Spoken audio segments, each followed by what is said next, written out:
Trump wanted this to look like dominance. Instead, it started looking like panic. Because the minute airspace starts closing in a war, this stops being a clean show of strength and starts becoming something much uglier. Flights get canceled, routes get ripped apart, civilian travel freezes.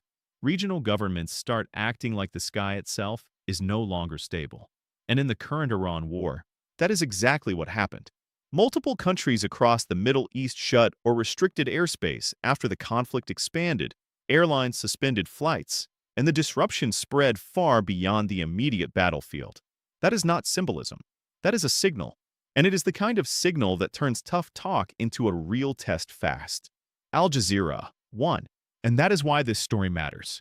Because Trump's whole political identity runs on one core image, that he is the guy in control when everybody else panics. The guy who escalates on purpose. The guy who makes the other side blink. The guy who turns chaos into leverage. But when airspace closes during a war, the message the world sees is not everything is under control. The message is that the region is unstable enough that governments and airlines are treating normal movement like a risk. That is where the image starts cracking. And once the image cracks, everything else gets harder. Because now the question is no longer whether Trump can sound tougher than everybody else. He usually can. The real question becomes whether all that rhetoric is producing a cleaner position or a more dangerous mess. And when the skies are shutting down, commercial routes are getting rerouted, and even allied states are putting distance between themselves and U.S. operations, the answer starts looking a lot less flattering. Reports this week described wider disruption around the conflict, rising pressure on shipping and energy, and even Spain saying its airspace was closed to U.S. planes as the war kept expanding. That is not what controlled escalation looks like. That is what spillover looks like. AP News, 2. This is the first big point people miss. Airspace closure is not just an aviation story. It is a confidence story. The second airspace starts getting shut down, everybody is telling you the same thing without saying it directly. This is no longer contained enough to behave like normal geopolitics. Airlines do not casually reroute around a region because of vibes. States do not casually close the sky because somebody posted a dramatic statement online. Those decisions happen when the risk map changes for real. That is why this hits so hard politically. Because Trump thrives in the gap between drama and consequence. He loves the phase where he can say the biggest thing, threaten the hardest, project the strongest posture, and still keep the costs slightly abstract for the public. But airspace closures collapse that gap. Suddenly the war is not just a speech. It is not just a post. It is not just cable news theater. It is affecting movement, commerce, planning, and the everyday systems that tell people whether a crisis is contained or not. And once that happens, the macho branding starts competing with reality. Reality is much less forgiving. You can see it in the structure of this whole moment. Trump has been publicly alternating between huge threats and hints that the war will not last much longer, even as the crisis keeps disrupting oil flows and regional stability.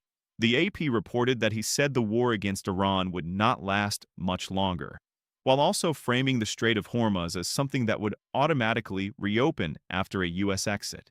That is a very convenient promise. It is also the kind of promise that sounds strong until the world notices the region is still unstable and the choke points are still under pressure. New York Post, 3. That is where the panic vibe starts showing through. Because once you say the war is almost done, the next question is obvious. Then why does everything still look this dangerous?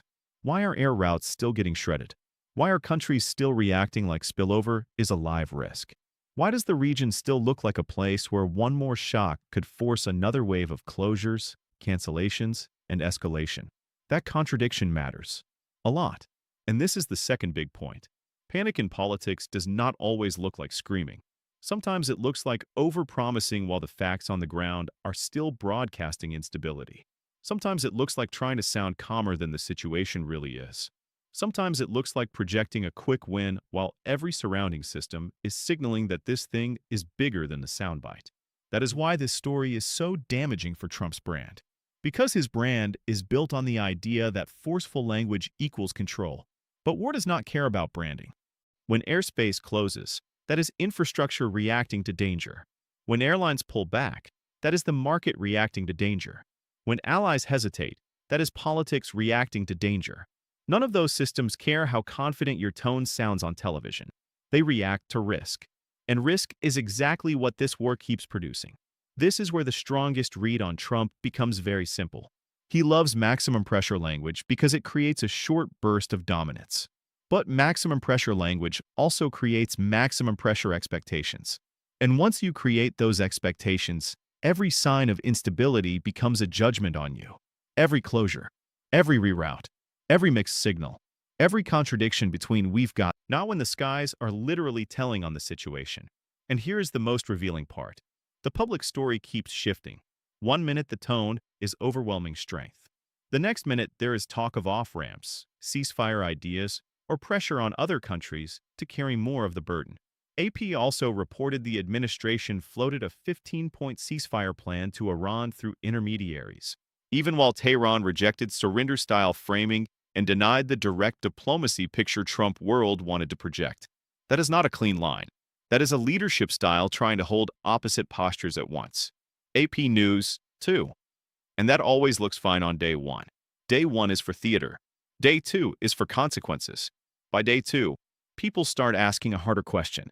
Did the loudest threats improve the position, or did they just make the situation more combustible? Did the show of force stabilize the region, or did it push more systems into crisis mode? Did it produce clarity, or did it produce closures? That is why airspace matters so much in this story. It is not just some technical side effect. It is the visible receipt for instability. It is a giant flashing sign that says this conflict is no longer sitting neatly inside one lane. It is bleeding into civilian movement, commercial planning, and global perception. And once the receipt is visible, the spin gets harder. Because Trump can call it toughness, he can call it pressure, he can call it resolve. But if the practical result is locked down skies, disrupted routes, nervous allies, and a region behaving like the next shock could hit at any time, then a lot of people are going to look at that and see something else. They are going to see a man who escalates first, improvises second, and then demands that reality catch up to his messaging. Sometimes it does not. That is why this feels like a crash-out moment. Not because Trump cannot still posture. He obviously can. Not because he cannot still threaten. He obviously will. But because the more these visible signs of instability pile up, the less believable that everything is going according to planned script becomes. And once that script weakens, the political damage starts multiplying. Because then everybody starts noticing the same thing. If the strategy was so under control, why are neighboring airspaces closing? If the path was so clear, why are airlines acting like the region is radioactive? If the war is supposedly nearing its end, why does the atmosphere around it still look like one wrong move could trigger another wave of disruption? Those are brutal questions because they force style to compete with evidence. Evidence is always meaner. And here is the third big point. Airspace closures do something emotionally that numbers alone often do not. They make a faraway war feel immediate. Oil prices can sound abstract. Shipping lanes can feel distant. But canceled flights, sealed routes, and shut skies are instantly legible. Regular people understand what that means. It means something is wrong enough that movement itself is being treated as unsafe. That kind of clarity cuts through spin fast. It also hurts Trump because he depends on the public seeing escalation as confidence, not fragility. But once the map starts lighting up with restrictions and reroutes, the story changes. The region does not look cowed. It looks destabilized. And if the region looks destabilized, the White House does not look like it is dictating events. It looks like it is reacting to a fire that is spreading faster than the slogans. That is where panic becomes the read. Not panic in the emotional sense alone. Panic in the strategic sense. Bigger rhetoric. Bigger promises. More insistence that the end is near. More attempts to turn a widening crisis into proof of control. That is what leaders do when they are trying to win the narrative before they have actually secured the outcome.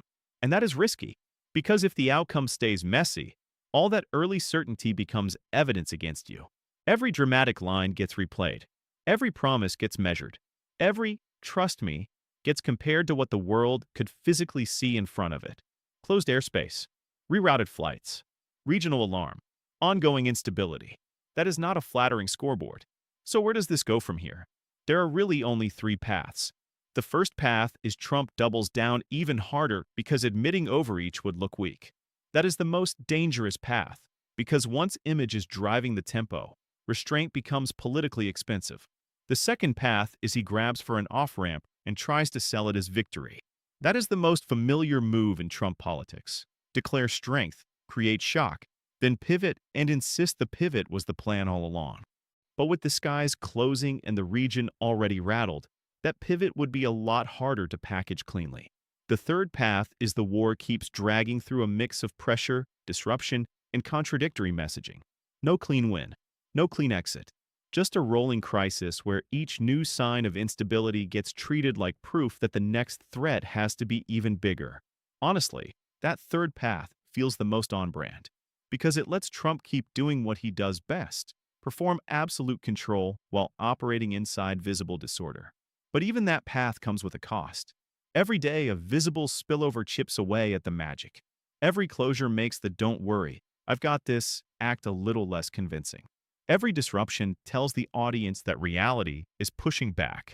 And reality pushing back is the one thing this style of politics hates most.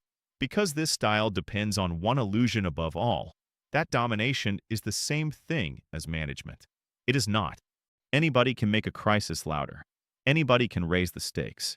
Anybody can act like the most extreme option is the strongest option. The harder skill is keeping a war from spilling into everything around it. The harder skill is making the region calmer, not just sounding angrier. The harder skill is making the sky look open, not closed. And right now, that is exactly where the weakness is showing. Trump wanted this to look like command. Instead, it is starting to look like the opposite. A war big enough to shut skies. A region unstable enough to freeze routes. A political brand built on control running straight into a visual symbol of lost control. That is why this moment lands so hard. Because when airspace closes in war, the spin window closes with it. And once that happens, the only thing left is the truth people can see for themselves. If the sky is shutting down, nobody looks calm. If the routes are collapsing, nobody looks fully in charge. And if Trump is still trying to sell this as clean strength, while the whole region is behaving like the next shock is already in the air, then people are going to draw the obvious conclusion. This is not what control looks like.